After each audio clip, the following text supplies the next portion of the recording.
Good afternoon. It is Monday, October 16th. This is The Right Path, and I'm Colin. Today, I am very pleased to be joined by Dr. Michelle Boretti. She is school psychologist for Scano Elementary in the Shenendehowa School District. She was the school psychologist when my son went through Scano, so we go back a little bit. But good afternoon, Doctor. Good afternoon, Colin. How are you? Very good. Thank you. Last episode, I spoke with Dr. Gina Cosgrove, and we went over a parent getting an initial diagnosis. They finally find out what is going on. Then from that point, we talked about the different plans and supports that parents may or may not hear as they go through elementary and middle school and on to high school. But to start it off, if a parent contacts the schools, contacts Scano and says, I have a child, he has a diagnosis of autism. I use autism because my son was autistic. But if they do that, how is it taken from there? I mean, to approach to finally get the child into the classroom? I would assume that the child probably is already at school, but now the parents have that diagnosis, which gives us more information about what could be impacting the child in the classroom. So it probably would be best for them to reach out directly to the school psychologist. So at Scano, it would be me. But then we can review the report. We can share it with the child's current teachers, and we can talk about some of the suggestions and recommendations that are in the report and see what we're already doing, and see what else we can do to help support the child in the classroom. If we are looking at whether the child might need special education services or something like a 504 accommodation plan, the diagnosis alone doesn't qualify them for either one of those programs, but we have to look at how the symptoms associated with that diagnosis are impacting them in the classroom and impacting their educational progress. So the school would go through an evaluation process themselves. However, depending on how much testing occurred during that outside evaluation, we might not need to do as much testing with the child. It might be more classroom observations, maybe doing some supplemental behavior checklists or something. But we would work with the parents to streamline that process and then go from there. Okay, so am I correct? A 504 plan or an IEP, if a child has a diagnosis, that does not necessarily mean that they'll get either. There is certain criteria involved with getting either one of those. Is that correct? Correct. Yes. Okay. And can you briefly tell us what criteria is looked at? So we'll start with a 504 plan. That comes out of the rehabilitation, it's the 504 section of the Rehabilitation Act that came out in 1973, and it's really to prevent discrimination against individuals who have a disability. So if a child has a diagnosis of autism, but we're looking at a 504 plan, they're probably pretty high functioning and they don't need specialized academic instruction in any way, but they might benefit from or require certain accommodations or modifications in the classroom. Maybe they need preferential seating. Maybe they need extended time on tests or taking tests in a quiet environment. So we would look at again, how the symptoms associated with their disability are impacting them in the classroom and their ability to access the general education classroom. So again, we would talk to the teachers, we would do classroom observations to see what kind of an impact it's having on them in the classroom. And so we take a look at that on a case-by-case basis. But again, a 504 plan would be more for a child who is higher functioning. Now, with an IEP, we would take a look at test scores from the outside evaluation. If we do any supplemental evaluations, we would take a look at that. We would review their records, take a look at report card grades over time, get teacher input again, and really gather information from a variety of sources to make that final decision. Is this disability really impacting them in the classroom? With either way, with an IEP or a 504 plan, correct? Yep. Okay. So it's most times the child is in school already. So that would be when the first CSE meeting would take place? Yes. Okay. And the CSE is the chairperson for special education? Correct. We call them, we have academic administrators for elementary and secondary special education that would chair this initial eligibility meeting. Okay, very good. And as the child progresses through school, either plan can be modified, correct? It can be looked at in a CSE meeting and changes can be made. Absolutely. Particularly, with the IEP, we are mandated by law to have an annual review meeting every year. And the purpose of that meeting is to review the child's progress and to determine what mix of services they will require as they move on to the following year. And then every 3 years, we're required to do a reevaluation, which gives us even more data regarding the child's strengths and weaknesses and what programs and services they may need. Now, that said, if a parent has concern or the team has concerns, we can have a program review at any time during the school year, and anybody can request that we have that meeting. We have to have at least one meeting a year, that annual review meeting, but we can meet at other times as well. With the 504 accommodation plan, if the accommodations are working for the child and the team feels that those are sufficient to for the child the following year, we don't necessarily have to have an annual review meeting. I like to meet every year just to have that meeting with the teachers and the parents and review how the plan is working for the child. But we have a process here at Shen where if everything's going well and everybody's in agreement, we don't necessarily need to meet, and we just pass that plan on to the next grade level and the next team. But yes, plans can always be modified, adjusted, either an IEP or a 504 plan as the child's needs change and as they move from level to level. Okay. So that is what is really looked at in either plan, is what the child's needs are. Correct. And then you make the assessment whether it's justifiable to go with either one of those. Okay. If a child shows inappropriate behavior in school, then in that case, an FBA may be done?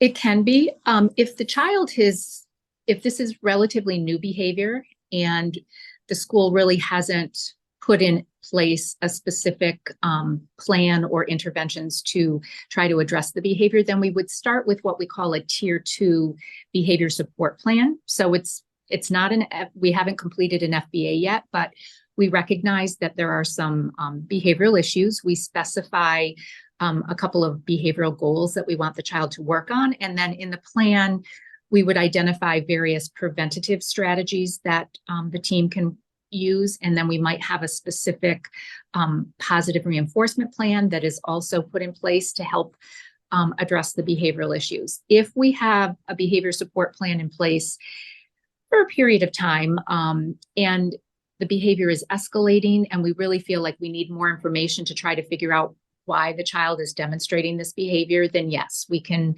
move to completing a formal functional behavior assessment, which does require written consent from the parents.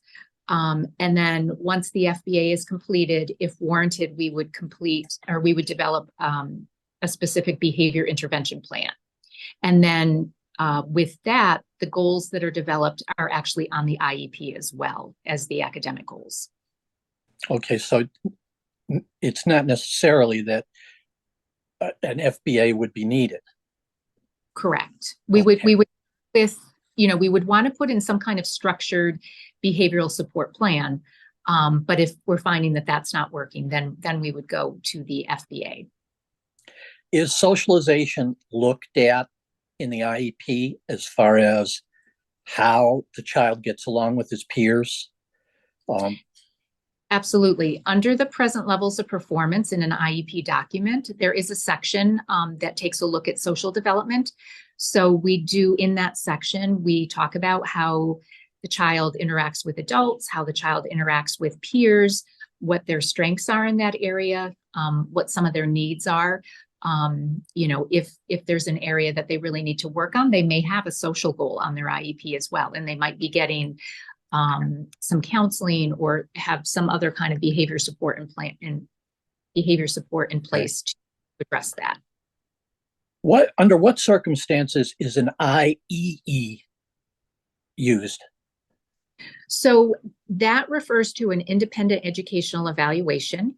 Parents can request that if the district has completed an evaluation and the parents disagree with the outcome of that particular evaluation. And then that independent educational evaluation, or IEE, would be completed by an outside psychologist, and it would be paid for by the district. I understand. Then forgive me, I'm backtracking a little bit, but a BIP, that would come into place after the FBA.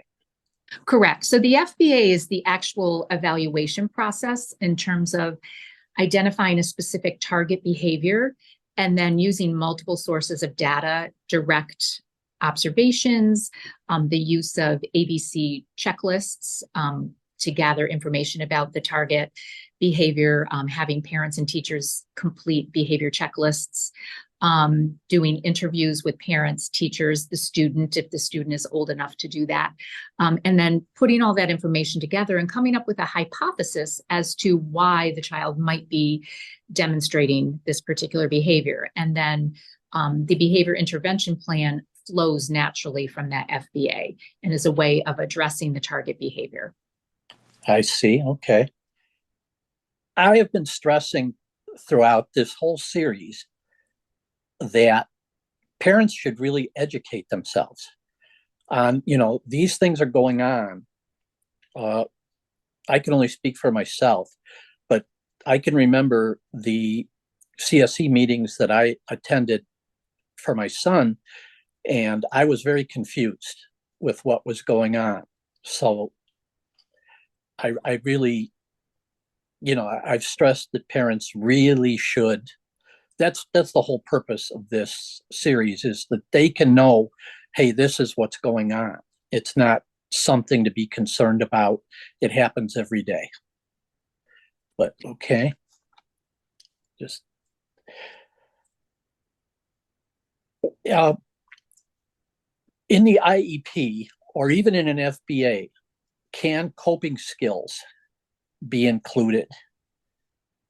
Yes. So when we've completed the FBA, we're developing the BIP, we do want to introduce some replacement behaviors for the target behavior that is maladaptive or inappropriate. So obviously the behavior is serving some kind of function, and we want to identify a replacement behavior that will serve the same function for the child, but will be more appropriate than their current behavior. So teaching them some specific coping skills so that they can demonstrate those replacement behaviors is very appropriate as part of the BIP. Okay, you handle from kindergarten through 6th grade, is that correct? I handle kindergarten through 5th grade, and then middle school is 6th through 8th grade, and then high school. Okay. Is it Is as the child gets older, is it difficult to assess what services may be needed on a IEP or even the 504 plan? I wouldn't say so. I mean, I'm involved in the transitions when students are moving from fifth to sixth grade. And so their annual review meeting, their current team is present, but then the meeting is chaired by our academic administrator for middle school special education. And then we have usually the school psychologist and the school counselor who will be responsible for sixth graders the following school year. They participate in the meetings along with the parents. And we have conversations prior to the CSE meeting in terms of, the current team, how we see the child progressing and what types of supports we think they're going to need as they move to sixth grade. And we work that out with the middle school team well before the annual review meeting so that there are no surprises for the parents.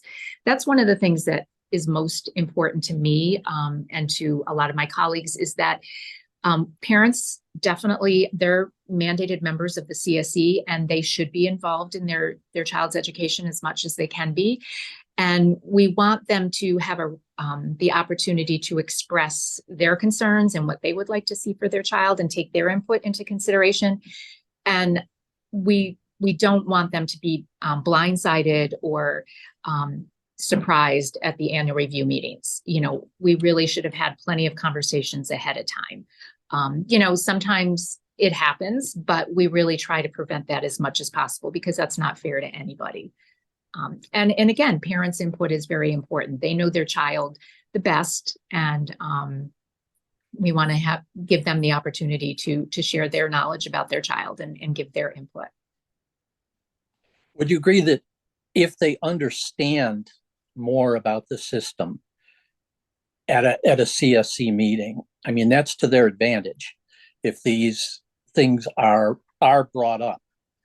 It's not something to get bored about and not pay attention to. Absolutely. Because sometimes parents will say to me, "Oh, I'm sorry for shooting you all these emails or calling and asking all these questions." And I say, no, I'd much rather have a parent that's reaching out to me over and over than someone who's not involved at all. Because as the parent, only you can be your child's best advocate. And I love when I see parents advocating for their children and getting involved and asking questions. Yes, definitely, as much as they can educate themselves. And that's part of our responsibility too. So when we're going through that initial eligibility process, and I always try to sit down with the parent, whether it be in a Google Meet or over the phone. But once the evaluation has been completed, I review with them prior to the CSE meeting what our recommendations are, why we're making those recommendations, and try to explain the process and the services to them. And sometimes, it takes time for them to understand that. So, we try to have as many meetings as possible, let them answer or ask their questions, have their questions answered, because this is all new to them, perhaps. Some parents are in education themselves and they understand the process, but others aren't. And it can be a little overwhelming. So that's our responsibility too, from the school end to educate them, as well as parents doing their own research on their own as well. Very good. So when a child transitions, I'll use your vernacular, but like from kindergarten to first grade or first grade to second grade, if they don't socialize very well, I assume that there would be supports that would help them as far as inclusion goes, making sure that, all the social programs or whatever are available for them too, and do the best to make them feel comfortable. Absolutely. We do believe in educating students to the greatest extent possible with their typical peers. So having them in the regular classroom as much as possible. Again, that's going to look different for different students. Some may need to be pulled out into a smaller setting a little bit more to really get that reteaching and extra practice with new concepts and skills. But we definitely want them to be with their typical peers as much as possible. And at the elementary level, they do a lot of partner work, they do group work, and so it's an opportunity for them to interact with their peers in that setting. You know, if they're really having a tough time making friends, we might, create like a little lunch bunch group for them, or have them participate in some kind of social skills group, so that they can get that specific skill building work that they need in. I remember that with my son. You had like 6 students in a room with yourself. Okay, that's a great idea. Out on the playground for recess, is there someone there that monitors and keeps an idea in case there's an issue? There are. We have recess aides that are out with the children. You know, for some children who are on the autism spectrum, just to kind of go back to that, sometimes children might need a shared aid. And so those individuals would be out there and would help to coach or facilitate the social interactions. I've certainly gone out and observed children at recess. If we hear that there seemed to be a chronic problem, to see what's going on and to see what we can do to help the child be more successful at recess. Is there anything you could think of like that for parents like myself, like, but just starting this journey, that they should know?